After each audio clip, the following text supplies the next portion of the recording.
the chase. Everyone give me some space. Don't fall out, we fall into place. Every step walking with grace, amen. Keeping my foot off the brakes. Impact, I'm ready to brace. We fall down and land on our face. Just to get up and finally escape. Wait, boom, boom. Baby, I'm trying to get paid. Legends don't die in the grave. They live through the story they made, okay? Boom, boom. Baby, I'm trying to get paid.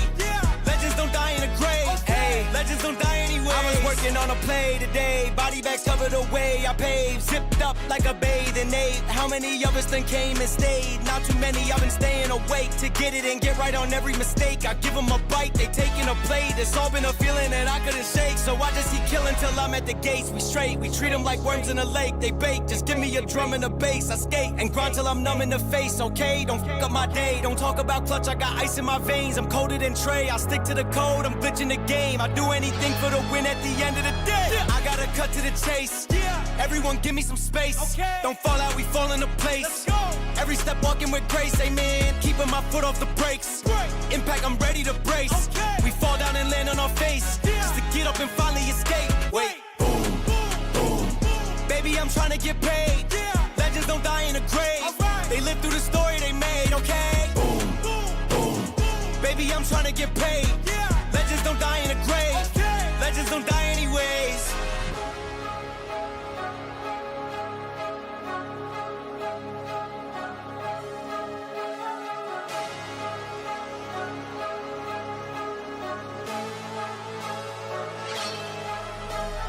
Boom, boom. Baby, I'm trying to get paid. Legends don't die in the grave. They live through the story they made, okay? Boom, boom. Baby, I'm trying to get paid. Legends don't die in the grave. Legends don't die anywhere.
Welcome in to another edition of On the Marks. I am Jason Marks. A couple of things to get out of the way first.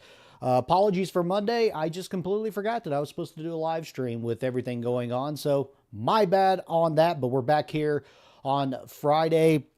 Looks like the next show will be on Tuesday night since there's a kickoff on Monday with TCU in North Carolina, and we will be getting into that as the show goes on. Again, make sure that you follow all the social media platforms that are listed on the screen. But I'm not going to waste any more of your time because we got total leather. But I will say this.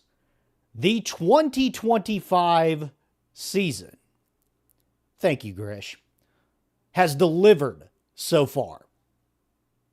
Has it not? With Farmageddon in Ireland, which was a great, ugly, beautiful matchup. I know that's kind of contradictory. And then you had Stanford and Hawaii paying homage to the old Pac-12 after dark.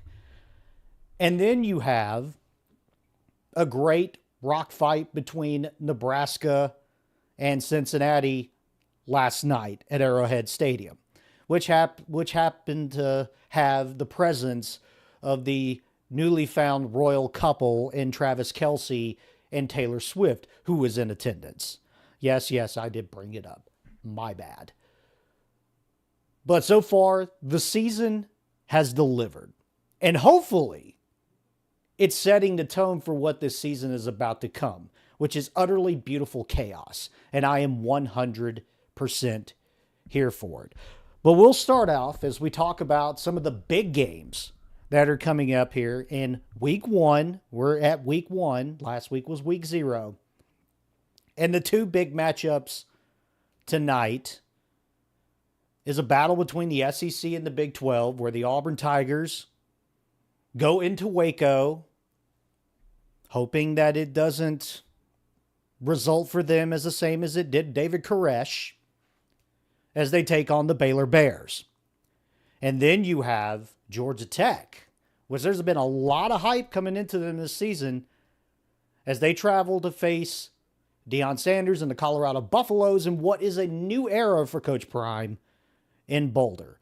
But let's first start in Waco. And when I look at this matchup, and we've seen and heard all of criticism, speculations, concerns when it comes to the Auburn Tigers in this offseason. From Hugh Freeze's golf outings to how he's trying to set up offensive play calling, like setting up a pitching rotation strategy for a baseball game. There's going to be one guy calling a certain plays in certain situations, another guy on third down, and whatever. Where it's like overcomplicating things. Yes, Grish, this matchup will be a siege in Waco. Or will it? My angle when I look at this matchup is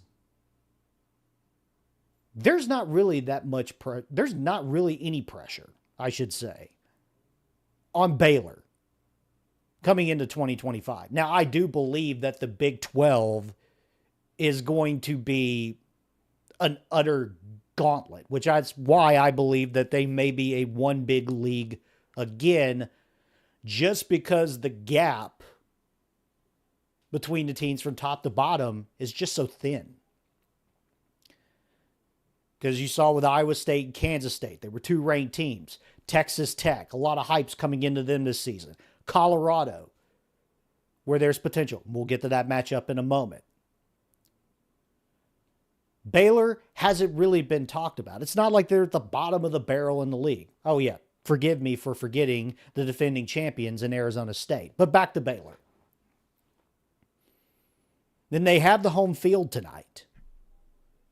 So there doesn't seem like there's really a lot of pressure when it comes to Baylor. But for Auburn, it feels like the weight of the world is on the shoulders because they have far more talent. Their defense is very good. But the question is going to be, is Jackson Arnold ready for the smoke? That's the question that has been asked all offseason. Is Jackson Arnold ready for what's going to be coming to him this season? As we've learned in the past, having home field in Waco doesn't really matter once the big guns show up. Big guns obviously being the SEC, which is accurate. But with all of the talk with Hugh Freeze dialing down the defense in practice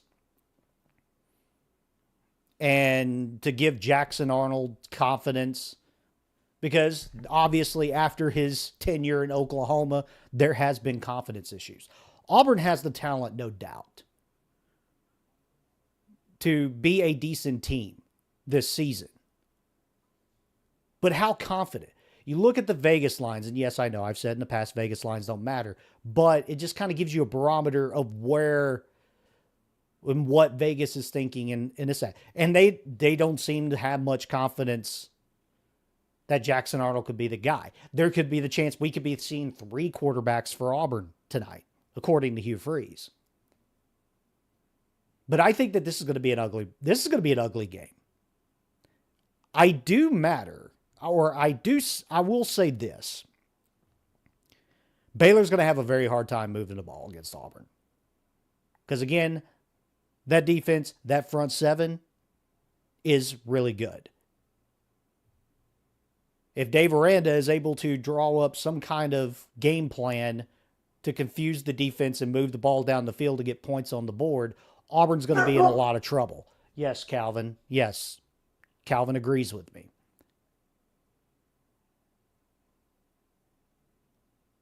But it all comes down to the confidence in the Auburn offense. And what is it going to be tonight?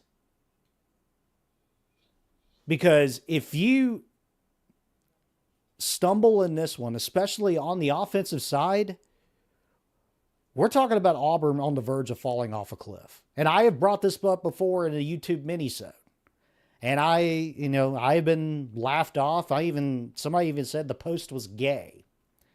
Yes, we're still doing this in 2025. But anyways,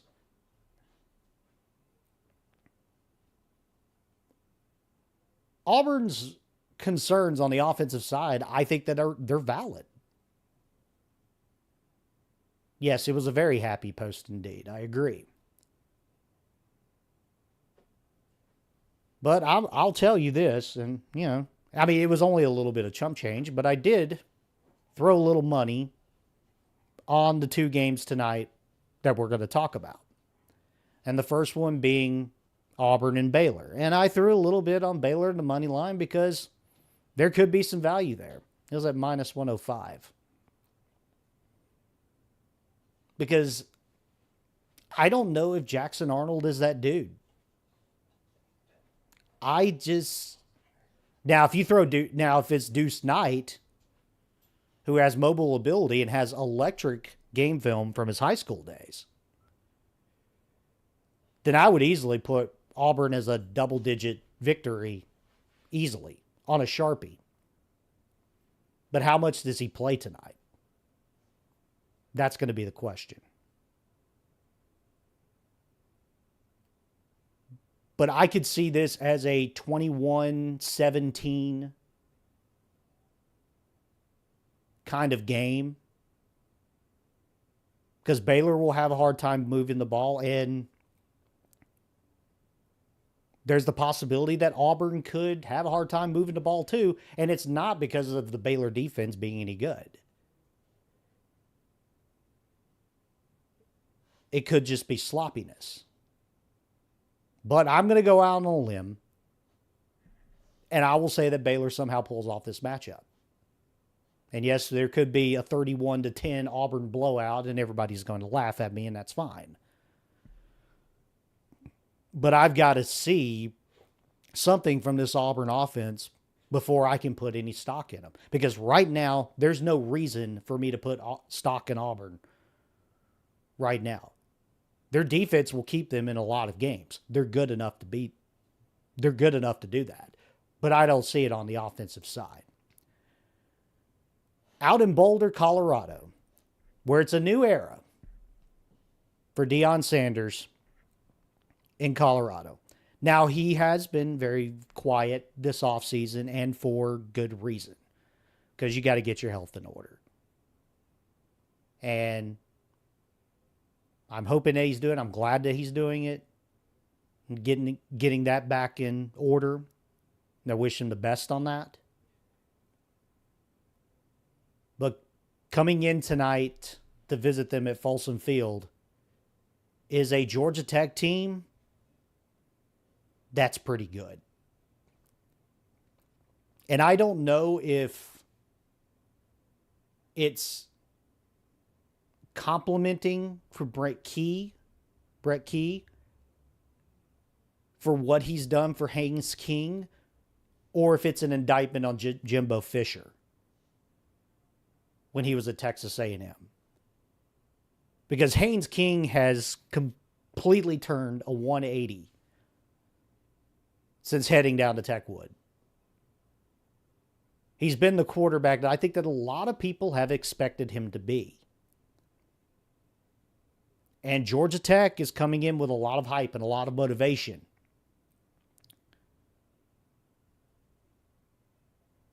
And for Colorado, you don't have Shedeur anymore. You don't have Travis Hunter anymore. You have Caden Salter, who is really, really good as far as the quarterback.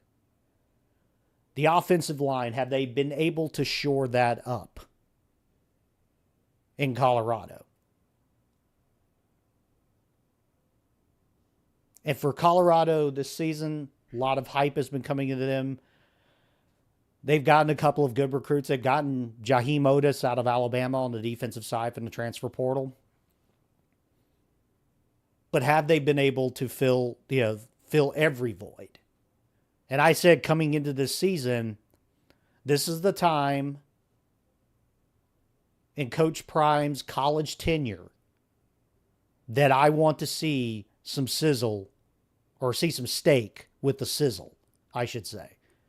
Because we've seen a lot of sizzle from Coach Prime, from his time at Jackson State and from his time at Colorado. But there's not a lot of substance. There's not a lot of steak that's been on the plate. A lot of sizzle on the grill, but no steak on the plate. And I will say that it wouldn't surprise me if Georgia Tech put something on them tonight. I think they're going to be that good. Maybe potentially double digits. There's nothing really that I have seen in these last couple of months when it comes to Colorado that says, yeah, this is the time. This is Colorado is now a household name because of the man who coaches them, which is fine.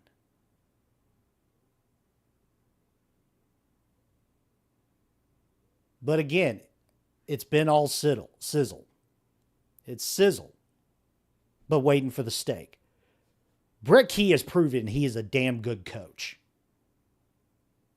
And even from my days in radio in Atlanta covering that team back in the day, back when it was Paul Johnson and the triple option offense, and I even got grief when I said, if Georgia Tech wants to be a legit contender, do they want to be a legit contender? They have to move on from the triple option offense.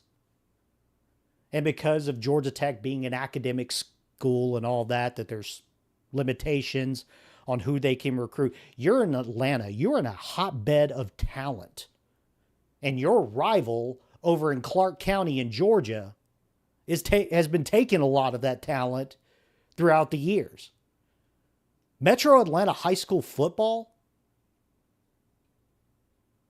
outside of the entire state of Texas, you could say is like the cream of the crop when it comes to talent. Because Alabama goes there. Clemson goes there. SEC schools go to Atlanta to find talent. And Brett Key has been able to get Georgia Tech in the right direction, and I think they take a big step tonight. They take another big step. Because you saw in that game last year against Georgia, against their rival, where nobody gave them a chance. And they had it, by the way, and they let it slip away. Georgia Tech dropping 40, Tech big. So I'm not the only one who thinks this. Makes me feel a little better. It's just what I see out of Georgia Tech, what I see out of Haynes King. No disrespect to Caden Salter. Because Caden Salter, I do believe, is a good quarterback. But there's nothing right now that tells me, yeah, this is Colorado. If Colorado does win this game, they're going to have to fight and claw for it. But I could see Tech rolling tonight. Like rolling big. Because they have shown me something. Juju Lewis, will we see him tonight? That's a good question. One of the big recruits that Coach Prime was able to pick up. Carrollton, Georgia product, by the way, from Carrollton High School. So on to the Saturday games, and the obvious one. I didn't have it in my marquee because I ran out of room, and I stupidly left it out. Because I just had to have the Florida State dog poop curse in there. We'll get into that in a second. But Big Noon Saturday. Big Noon Saturday is back, and we have a doozy. You have number 1 versus number 3, which surprisingly, I would have expected when the AP poll came out that Texas and Ohio State would be 1 and 2. Shocked that they were at 3. And I know why too. Texas, Ohio State. And I'll tell you right now, I am a big believer in Texas. And not because of Arch Manning.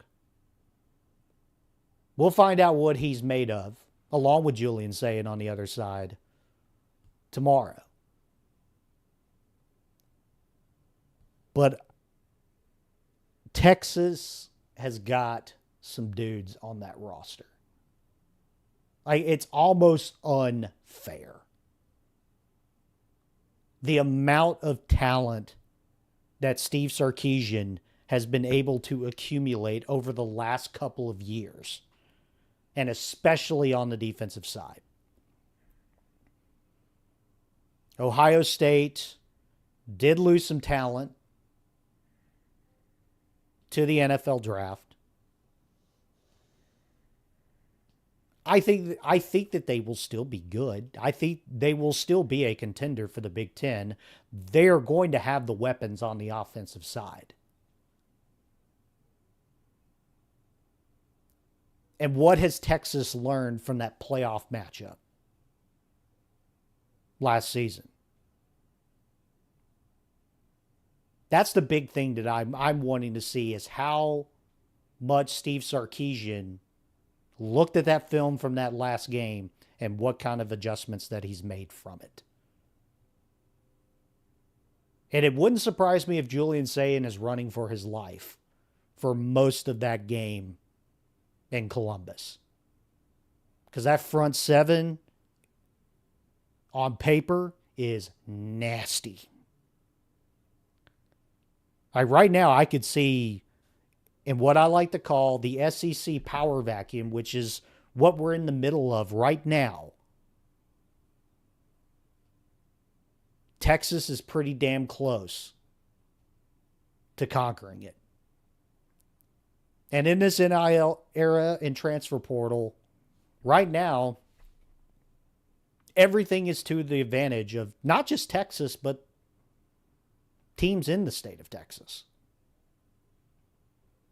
With all the oil money that can roll in, they've been able to acquire a bounty of talent. So would it surprise me if Texas wins this game by double digits? No, it wouldn't. It would not surprise me at all. For as much as I like Ohio State, it is difficult after winning a national championship to come back, and especially after the stellar playoff run that they had last season after losing to Michigan. It is hard to repeat that going into next season. Because in the last close to 3 decades, 3 coaches have been able to do it. Nick Saban, I'm talking about repeating. Nick Saban, Urban Meyer. If you want to count the AP National Championship from USC in 2003, I believe it was, Pete Carroll, Tom Osborne. That's it.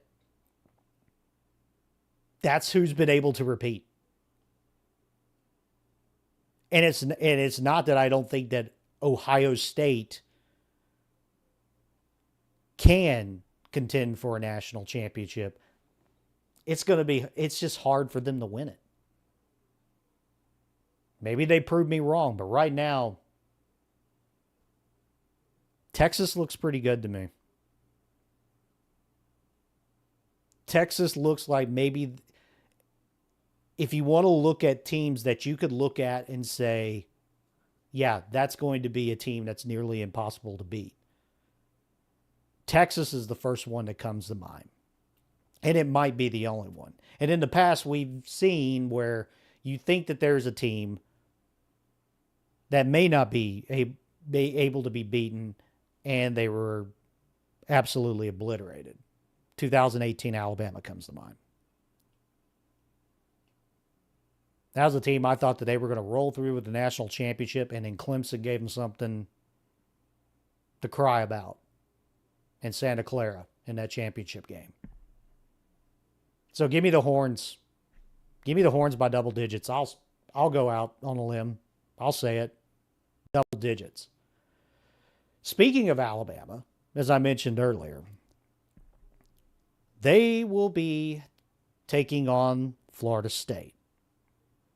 And going into last season in a 9-4 down year, yes, 9-4 is down year in Tuscaloosa, and it's finally that way for the first time in,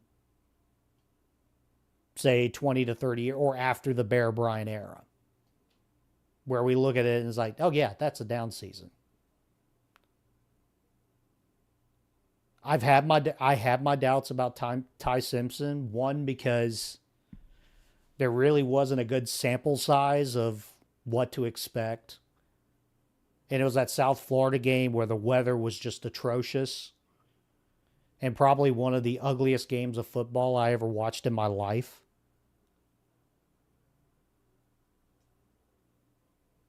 That's really the only, I don't want to say question mark, but maybe variable when it comes to Alabama in this 2025 season. Because right now, in this offseason, Kalen DeBoer, I felt, has started to hit his stride. Like, he has figured it out. And having Ryan Grubbs back as his offensive coordinator, which he was supposed to originally be the offensive coordinator when he got hired, I think has brought in everything to where now it clicks. And I see so where Alabama has been written off. Ty Simpson as an unknown.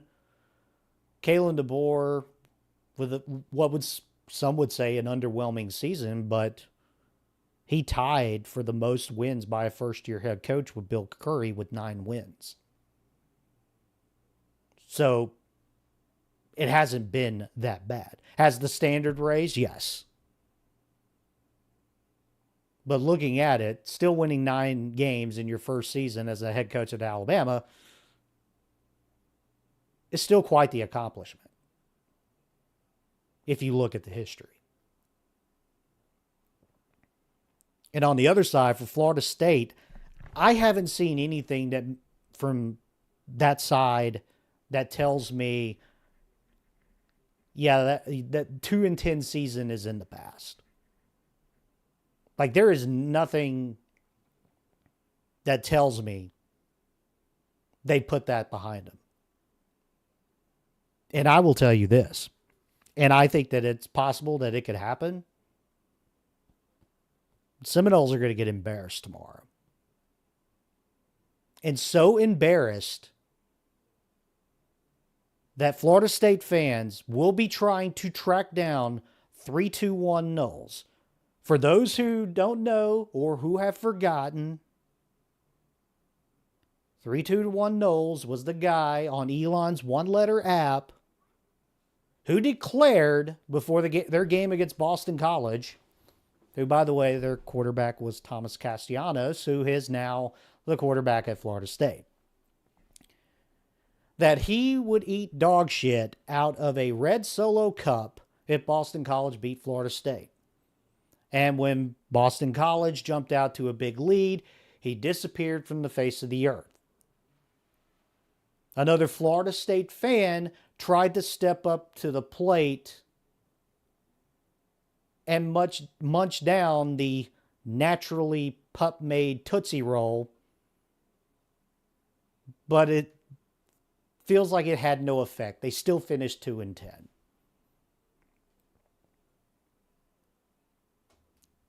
I feel like this is Mike Norvell's last stand.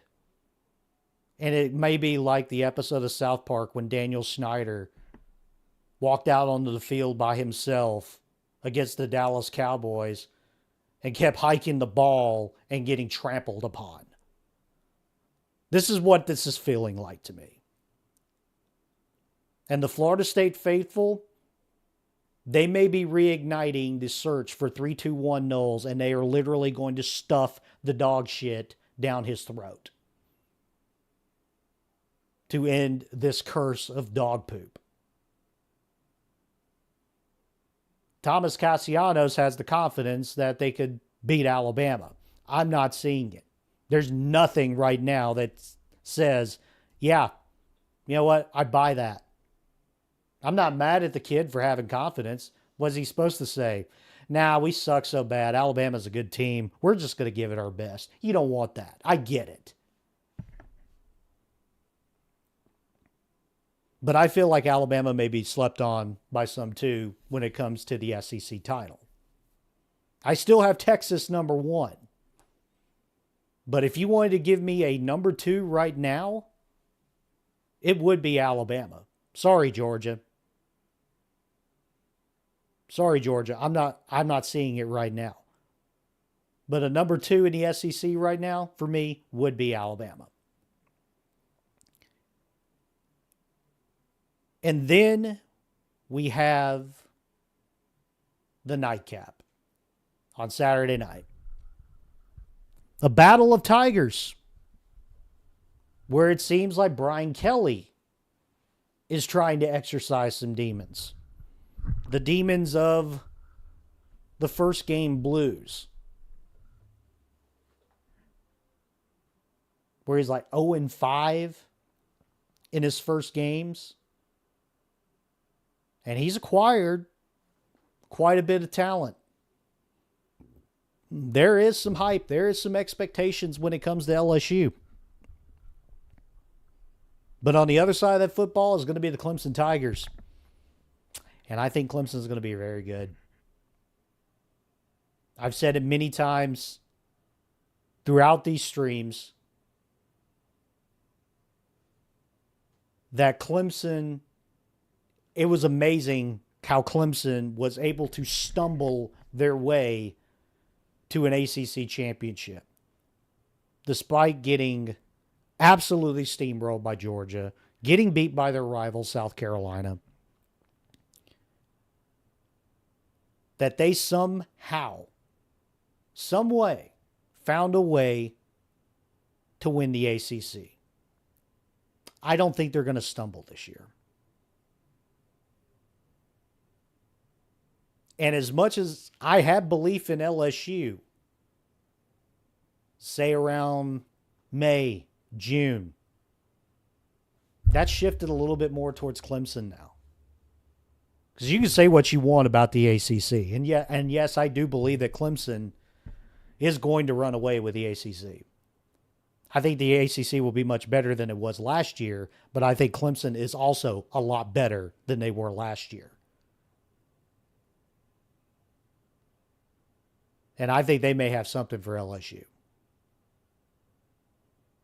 This is a game for both teams that's going to set the tone for how their season's going to work out. And there's already a lot of pressure on Brian Kelly. And for Dabo Swinney's credit, yes, he eventually stopped being stubborn and used the transfer portal some.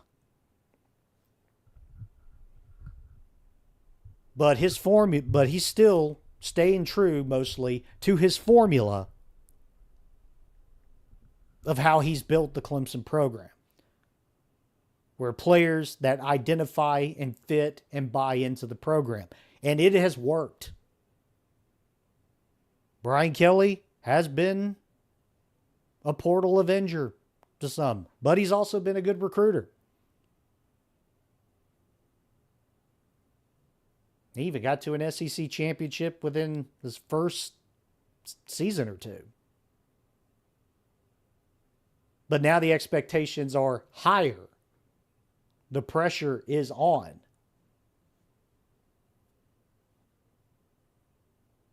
And it's tough because Clemson, with the talent that they have, and I think this is going to be like, okay, yeah, you doubted us last year. Look what happened. We're going to give you a reason not to doubt us this year. And I think that they have the talent to do it. And I think that they will be the ACC champ and possibly the lone representative for the ACC when it comes to the college football playoff. So I was high on LSU a couple of months ago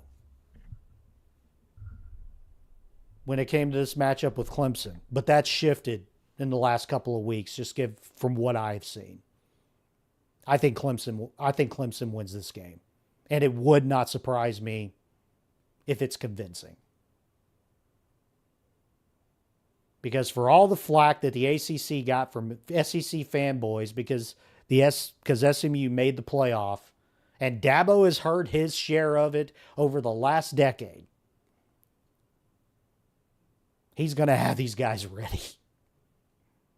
He's going to have them ready, and I don't think Brian Kelly's going to know what hit him. I really don't. So give me the Clemson Tigers in that matchup. One matchup that's kind of under the radar as one of the marquee, and I'm not going to spend a lot of time on it, Notre Dame, Miami. And in one of my earlier shows where I asked the question about the ACC and the Big 12 possibly being both one-bid leagues, and I even went out and said I could see the possibility of 5 SEC teams being in the playoff, there's one miscalculation that I may have made. And that could be that Notre Dame might be a playoff team again. Marcus Freeman is putting a foundation into that program. Because we saw last season that defense is stout. And I don't see that changing. Riley Leonard, you can always kind of call him like a gadget quarterback. And I don't mean that as an insult. But now they have one of their homegrown talents, C.J. Carr, that's announced as a starter. Jeremiah Love is going to be back at running back. And I look at Miami and their quarterback position. And I don't know if Carson Beck is going to be able to replicate or duplicate the production that Cam Ward brought to that program in one season. And I think that there were people who were doubting that he might be the dude for the Tennessee Titans to carry them forward. Cam Ward's proven he might be that dude for the Tennessee Titans to carry them forward. And you saw a lot of it in Miami. Because if Miami did not have Cam Ward, what would that team's record be? It wouldn't be 10-2. And for Carson Beck, maybe he proves me wrong in this 2025 season, but right now, I'm not a believer. I'm not a believer. So give me Notre Dame, big. Big over Miami. When I saw that Miami was ranked top 10, it made me scratch my head. I was like, I don't know. I was like, yeah, I know that they brought some talent in. And I know they got some good portal pickups. But, And I also got to see a little bit more from Mario Cristobal when it comes to big games. Because outside of Florida last season and maybe some big game, the big Pac-12 championship games that he won at Oregon, I haven't really been seeing a lot of it. Not at all. And then finally, on Monday night, Bill Belichick enters his college football era. And my God, it's going to be a glorious disaster. It's going. Now, don't get me now. I'm excited to see what Gio Lopez does in a new uniform, former South Alabama quarterback. I'm excited to see what he does. But I don't know. This Bill Belichick thing might be a one and done because I don't see North Carolina being that competitive, especially in the ACC. Well, they might be able to beat TCU, probably. They might be able to beat TCU. Contend for the ACC title? I don't see it. Because you have Clemson, you even have Miami, even though I just badmouthed them for 90 seconds. Georgia Tech, Louisville could be on the rise. Wake Forest with Robbie Ashford as their quarterback is something interesting I'm wanting to see when they take on Kennesaw State. North Carolina, ACC contender. I'm not seeing it. I don't see it at all. I could see 5-7 for North Carolina, maybe 6-6. They get into a bowl game. Belichick coaches that bowl game, and that could be the end of it. It feels almost like a stopgap, and then we can go. We can start to our great American pastime again of groomers. Yes, groomers. Because I remember a couple of weeks ago, somebody was talking about who would get. Well, first of all, I was talking about like John Gruden would love to coach in the SEC, and then somehow as like a sidebar, Jimbo Fisher wanting to come back to coach. Those would be the only two options for North Carolina that I could see as a stopgap for Belichick. Because he might just have one season of this and say, enough. Go off with his 20-something-year-old girlfriend into the sunset and have Mai Tais on the beach. You're like, yeah, you know what? This is a bad idea. North Carolina will look back and say, this is a bad idea. I could see North Carolina winning this game against TCU, but I'm not that confident. I'm not that confident in either one of these teams, actually. But that's going to do it for this edition of On the Marks. We will have a reaction show. I'm going to move it to Tuesday. It may be a taped one because I might be on assignment Tuesday night. I'll tape in a reaction, a recap of the week one, which I hope is madness. But I'll say it again. I've got Baylor edging Auburn. Phrasing. Tech big over Colorado. I'm going to take Texas over Ohio State. Bama big over Florida State. Clemson over LSU. And I will go ahead and say UNC over TCU.